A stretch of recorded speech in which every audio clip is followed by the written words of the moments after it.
احنا هنعمل دلوقتي استئصال رحم لسيده عندها 40 سنه. استئصال رحم لورم ليفي حجمه 8 سم في 9 سم، حجمه كبير، ان شاء الله نصوره اول ما يطلع بالسلامه.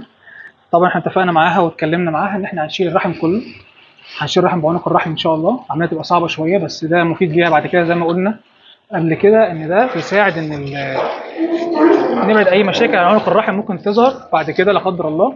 واتفقنا معاها ان المبيضين حاليا ممكن نشيلهم لان هي المخزون بتاعها قليل، والمبيضين لو سيبناهم دلوقتي ممكن ينزل معاهم اكياس زي ما بنعمل عاده. عمليه تبقى طويله متعبه، اللي هي مجهده جسديا وشغل ياما. بس انا ما بتنزلش على الحاجات المعينه دي في الاستئصال الرحم بتاعي بالذات، لان هي عمليه واحده، مش عايزين نكلف الست حاجه بعد كده، مش عايزين انت تخش عمليات تاني وتطلع وتقوم بالسلامه، ونديها طبعا هرمونات تعويضيه بعدها، وحاجات تحسن العظم بقى، وحاجات تحسن الانيميا، وحاجات تحمي القلب. فده بروتوكول ما بعد استئصال الرحم، متابعات دوريه ان شاء الله خير.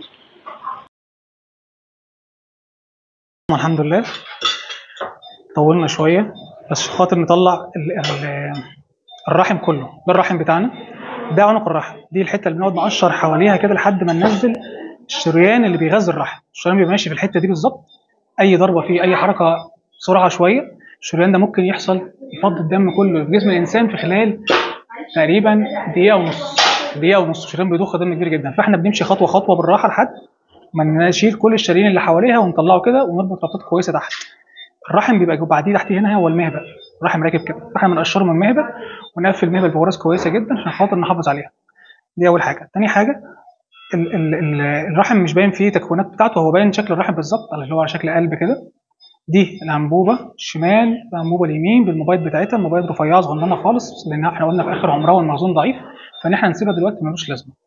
شلنا الرحم كله وشلنا المبيض، وان شاء الله تطلع بتقوم بالسلامه. شكرا.